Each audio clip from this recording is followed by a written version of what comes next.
Very interesting match అమ్మా. India గెలిచారు, series గెలిచారు. 12-4 నుంచి 181 దాకా వెళ్ళారు. 62 నో లాస్ నుంచి England 15 runs shot all out అయిపోయారు. అన్నిటికంటే ఎక్కువ ఆ కంకషన్, అబ్బాబ్బాబ్బా, అది కదా హైలైట్ టాపిక్. మాట్లాడదాం దాని గురించి కూడా. చాలా ఇంట్రెస్టింగ్ విషయాలు ఉన్నాయమ్మా. వీడియో మొత్తం మనం కవర్ చేసేయాలి. Let's get started.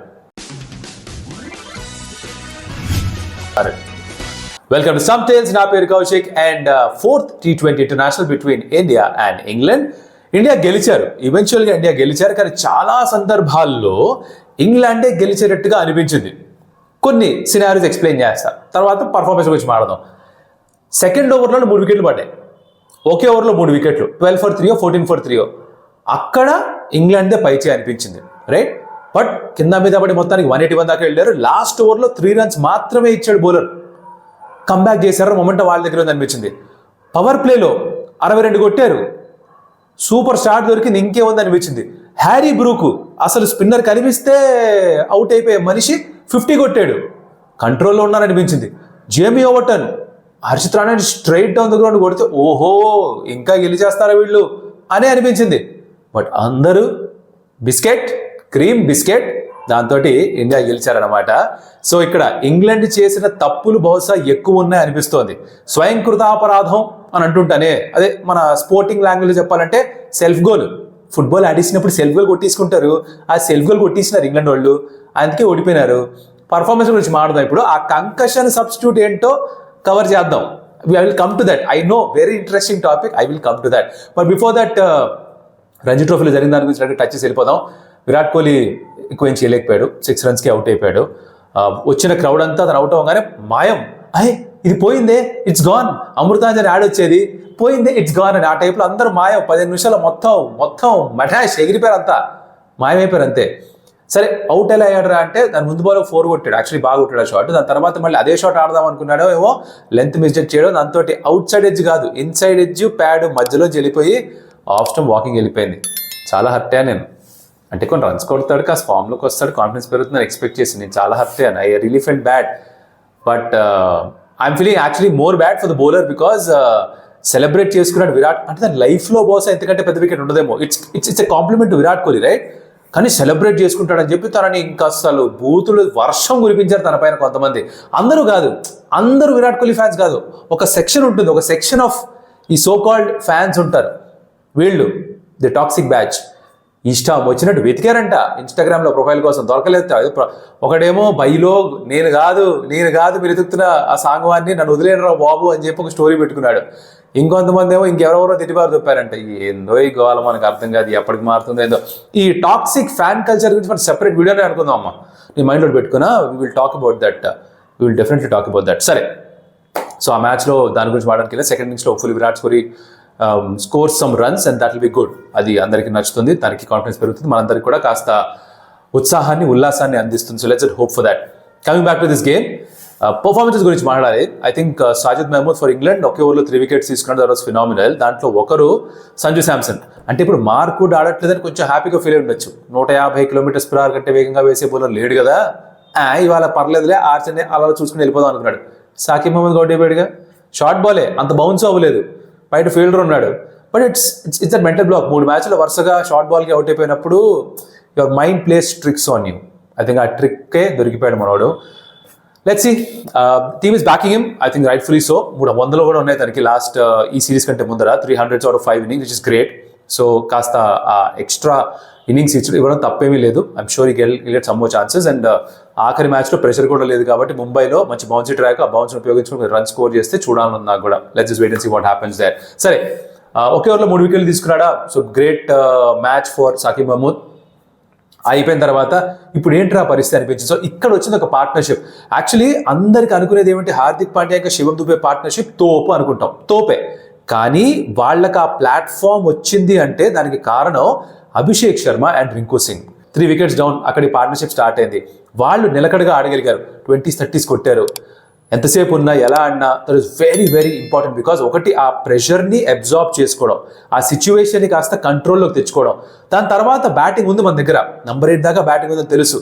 బట్ వాళ్ళు రావాల్సిన టైంలో వస్తే వాళ్ళు క్రియేట్ చేయాల్సిన ఇంపాక్ట్ క్రియేట్ చేయగలరు. అందుకని వీళ్ళు భలే ఆడారు. రింకు దగ్గర నాకు బాగా నచ్చే విషయం ఏమిట్రా అంటే అటాకింగ్ బ్రాండ్ ఆఫ్ క్రికెట్ కూడా ఆడగలడు, ఇలా వికెట్స్ పడిపోతే ఇన్నింగ్స్ కూడా బిల్డ్ చేయగలడు, రెండు టైప్స్లో కూడా ఆడగలడు. కాబట్టి I think is a very very good player. Hopefully దానికి మరిన్ని అవకాశాలు రావాలి, రెగ్యులర్గా ఒక ఇండియన్ టీం మెంబర్గా ఉండాలనుకున్న ఎస్పెషల్లీ వైట్ బాల్ ఫార్మాట్లో. Hopefully that happens. Abhishek Sharma కూడా బాగా ఆడాడు, క్రెడిట్ టు హెమ్. తన షాట్స్ ఆడుతూనే ఆ చిన్న పార్ట్నర్షిప్ ఒకటి నిర్మించగలిగారు. దాని తర్వాత భయ్య ఇద్దరు హార్ట్ సెంచరీలు కొట్టారు. వెరీ గుడ్ ఇంక్లూజన్ శివం దుబేని తీసుకురావడం in place of Washington Sundar, that was great. I think rightful inclusion, ఎందుకంటే స్పిన్నర్స్ని బాగా డామినేట్ చేస్తాడని తెలుసు మనకి, అదే చేశాడు కూడా.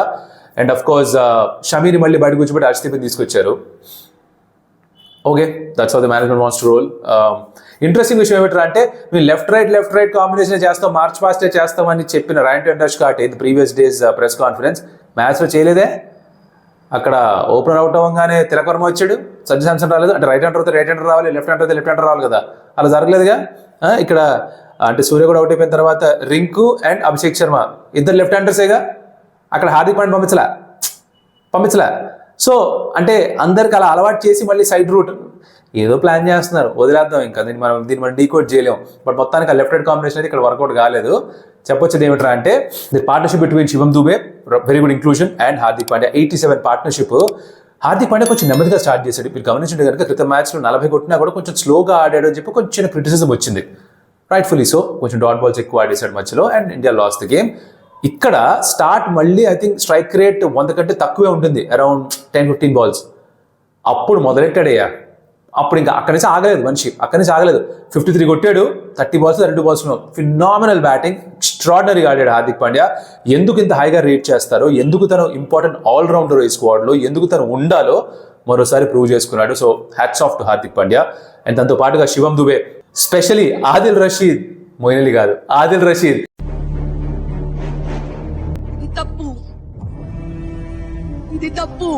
ఎవరైతే మన 30 తిప్పలు పెడుతున్నాడో తన స్పిన్ బౌలింగ్ తో, తన్నే టార్గెట్ చేశాడు, తన్నే సిక్స్లు కొట్టాడు, తన్నే ఫోర్స్ కొట్టాడు.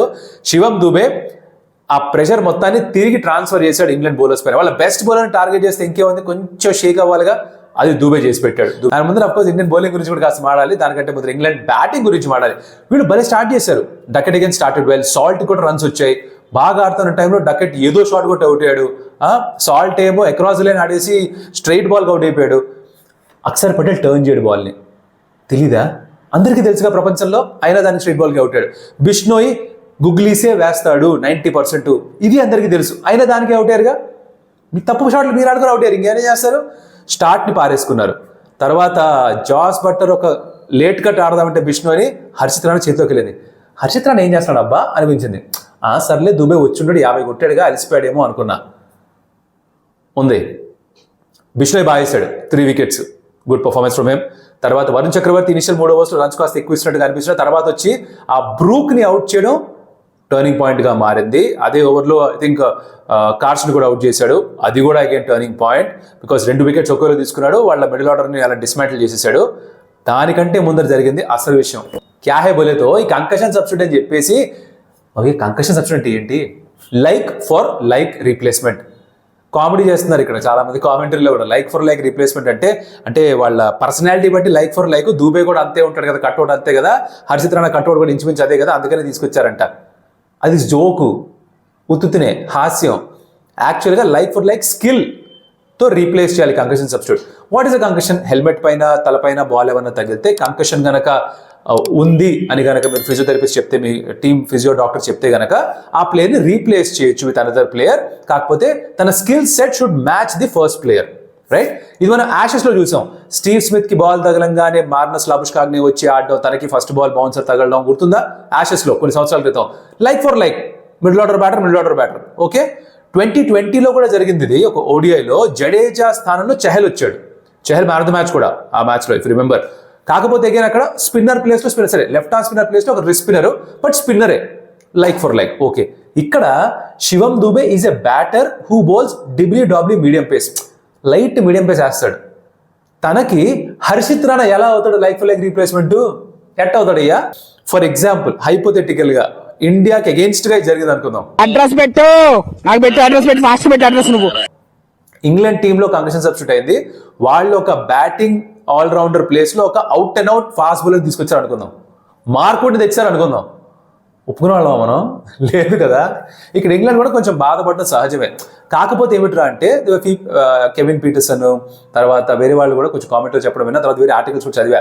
వాళ్ళు ఏమిట్రా అంటున్నారంటే actually England should not complain because వాళ్ళకి స్పిన్నర్స్ వేస్తే ఎక్కువ ఇబ్బంది, కానీ ఫాస్ట్ బౌలర్ వేస్తే they should be comfortable playing. So complaint చేయకూడదు, కానీ by principle on principle like for like replacement కాదు అని వాళ్ళ వాదన. And I actually support that, which is I think fair. India గెలిచింది సరే, Harshit Rana to his credit అద్భుతంగా బౌలింగ్ చేశాడు, 3 వికెట్లు తీసుకున్నాడు. అంటే మీరు మ్యాచ్ ఆడుతున్నది తెలియదు, half way through the match 2 నిమిషాల ముందర నువ్వు వెళ్ళి బౌలింగ్ వేయాలి అని చెప్తే మెంటలీ ప్రిపేర్ అయి ఉండడు. Maybe some times that works also. అంటే ముందుగానే యాంటిసిపేషన్ ఉంటే అది చేయాలి అది చేయాలి ఎక్కువ ఆలోచన చేసుకొని మైండ్ పాడయ్యే ఛాన్సులు కూడా ఉంటాయి. ఇలా ఎక్కువ ఆలోచనకి దారి లేకుండా డైరెక్ట్గా వెళ్ళి పర్ఫామ్ చేశాడు. His instincts took over. 3 wickets కూడా తీసుకున్నాడు. లియామ్ లివింగ్స్టన్ అవుట్ చేశాడు, వెరీ ఇంపార్టెంట్ వికెట్. దాని తర్వాత జేమీ ఔటన్ అవుట్ చేశాడు, వెరీ ఇంపార్టెంట్ వికెట్. బెతల్నే అవుట్ చేశాడు, వెరీ ఇంపార్టెంట్ వికెట్. 3 వికెట్స్ తీసుకొని మ్యాచ్ని టర్న్ చేసి పారేశాడు. ఈ మధ్యలో Brook took a liking to Harshit Rana. ఓ 6 కొట్టాడు స్క్వేర్ లెగ్ పైకి, ఒక ఓవర్ కవర్స్ ఒకటి కొట్టాడు. ఎందుకు బ్రూక్ని చాలా హైగా రేట్ చేస్తారో చూపించారు. కాకపోతే ఆ మావబ్రో ఉన్నాడే, బ్రూక్ మావబ్రో, ఫాస్ట్ బౌలర్స్ని బాగా ఆడతాడు. స్పిన్నర్ కనిపిస్తే చాలు మెలికలు తిరిగిపోతాడు మనిషి. అలానే అవుట్ అయ్యాడు, 50 కొట్టి మరీ స్కూప్ కొట్టి అవుట్ అయిపోయాడు వరుణ్ చక్రవర్తి బౌలింగ్లో. So Harshit Rana as the concussion substitute will be a big debate. దీని గురించి చాలా మంది మాట్లాడతారు. I think Michael Vaughan tweet కూడా పెట్టేశాడు, ఎట్టరా ఇది లైక్ ఫర్ లైక్ రీప్లేస్మెంట్, ఏం చేస్తున్నారా మీరు అని. Justified boss. మనం గెలిచినా ఇండియాకి జరిగినా కూడా ఐ థింక్ మనం న్యాయం ఆడుకుంటే ఇది లైక్ ఫర్ లైక్ రీప్లేస్మెంట్ అయితే కాదు. ఏ మాట కాబట్టి ఒప్పుకొని తీరాల్సిందే. I don't know what you think of it, let me know in the comments. మీ ఉద్దేశంలో శివం దూబే ఏ స్టైల్ ఆఫ్ బౌలింగ్ చేస్తాడో, ఏ స్టైల్ ఆఫ్ ఫీల్డింగ్ చేస్తాడో అదే level of bowling fielding Harshit Rana చేస్తాడు, మీరు నమ్ముతారా? నా ఉద్దేశంలో Harshit Rana is 1.5 times the bowler Shivam Dube is. No disrespect to Shivam Dube. వేస్తాడు 125-130 km/h వేస్తాడు అంతే. 140 వేడిగా out and out fast bowler Harshit Rana. Fielding కూడా Harshit Rana is way better than Shivam Dube. Shivam Dube దాచిపెట్టాల్సి వస్తుంది అప్పుడప్పుడు, కొంచెం స్లో ఆన్ ద ఫీల్డ్. దీని ఏదో డిస్రెస్పెక్ట్గా చేస్తున్నా అనుకోకండి, సరదాగా చెప్పే ప్రయత్నం చేస్తున్నా. మీరు నా వీడియోస్ చూస్తే మీకు తెలుసు, సీరియస్ విషయాలు కూడా కొంచెం సరదాగా చెప్పే ఒక అటెంప్ట్ చేస్తూ ఉంటాను. But I'm hoping and praying that పెద్ద ఏమి విషయం కాకూడదు, కంకషన్ పెద్ద ఏం కాకూడదు. Shivam Dube because he played really well. ముంబైలో కూడా ఆడాలని కోరుకుంటాను. Is very important player, especially T20 సెటప్లో. స్పిన్నర్స్ డామినేట్ చేస్తాడు. ఫాస్ట్ బౌలర్ వేసినప్పుడు ఇబ్బంది పడ్డాడు. జోఫ్రా ఆర్చర్ 5 balls వేస్తే 5 balls తడిమాడు. బౌన్సర్ వేస్తే ఏం చేయాలో అర్థం కాలేదు మనిషికి. 5 balls డాట్ బాల్స్ ఆడాడు. దాని తర్వాత వాళ్ళ దగ్గర ఆ పేస్ లేదు, సో ఇబ్బంది పెట్టలేదు ఎవరు కూడా. పైకి వేస్తే కొట్టేస్తాడు. టు హిస్ క్రెడిట్ ఆ పని చేశాడు. సో అదమ్మా జరిగింది మ్యాచ్లో. నాకైతే తెగ నచ్చింది. చాలాసేపు నవ్వుకున్నాను నేను అది చూస్తూ హర్షిత్ రాణా నుంచి బౌలింగ్ ఏం కానీ ఏంద్రా ఇది అని. But eventually it is a fun match. Series ఇండియాది. సో ముంబైలో ఎక్స్పెరిమెంట్ చేయొచ్చేమో, ఆడని వాళ్ళు ఎవరికైనా కొంచెం ఛాన్స్ ఇస్తారేమో. నాకు ఇక్కడ కూడా అనిపిస్తుంది ఏంటి తెలుసా, హర్షిత్ రాణా ఆడాడు కదా, మనం 2 ఫాస్ట్ బౌలర్స్తో ఆడతామని మనం బరిలోకి దిగుతుంటాం కదా. 3rd ఫాస్ట్ బౌలర్ ఉండడం ఎంత హెల్ప్ అయింది. ఎక్స్ట్రా స్పిన్నర్ కాకుండా 3rd ఫాస్ట్ బౌలర్ ఉండడం ఎంత హెల్ప్ అయింది ఒకసారి ఆలోచించండి. జెన్యున్ ఫాస్ట్ బౌలర్ ఉండడం. Will India rethink their strategy of the bowling unit? Number 8 దాకా బ్యాటింగ్ కావాలి, బౌలింగ్ చేసే బౌలర్స్తో పాటు వాళ్ళకి బ్యాటింగ్ ఎబిలిటీ కూడా ఉండాలి అన్న ఫిలాసఫీ నుంచి కాస్త బయటకు వచ్చి అవుట్ అండ్ అవుట్ బౌలర్స్ని తీసుకుంటారు. Because bowlers win you the games man, they win the tournaments. That's said, that's decided or other that's agreed upon world over. నాకు అలా అనిపించింది. మరి మీరేమనుకుంటే let me in the comments. So like the video if you like it, of course share the video if it shareable, and comment చేయండి ఏమైనా topic గురించి నచ్చుంటే. Concussion గురించి తప్పకుండా కమెంట్ చేయాలమ్మా, very interesting topics. I would like to know what you think of it. And stump టిప్స్కి ఇప్పటిదాకా subscribe చేసుకోకపోయింది. Consider doing that. ఫిబ్రవరిలో అడుగు పెట్టేసాం. End of December, end of last year we reach 1 lakh. ఈ నెల 4,000 సబ్స్క్రైబర్స్ ఆడారు. పేస్ అంత గొప్పగా అనిపించట్లేదు, కంటెంట్ పెద్దగా నచ్చట్లేదు అంటే చెప్పండి ఎలాంటి కంటెంట్ కావాలో, దాని అకార్డింగ్గా ప్లాన్ చేద్దాం. Okay, I think we should try and grow a little faster. So help me in getting you better content. So let me know in the comments, and మళ్ళీ కలుస్తాం. అప్పటిదాకా సెలవు. Adios amigos.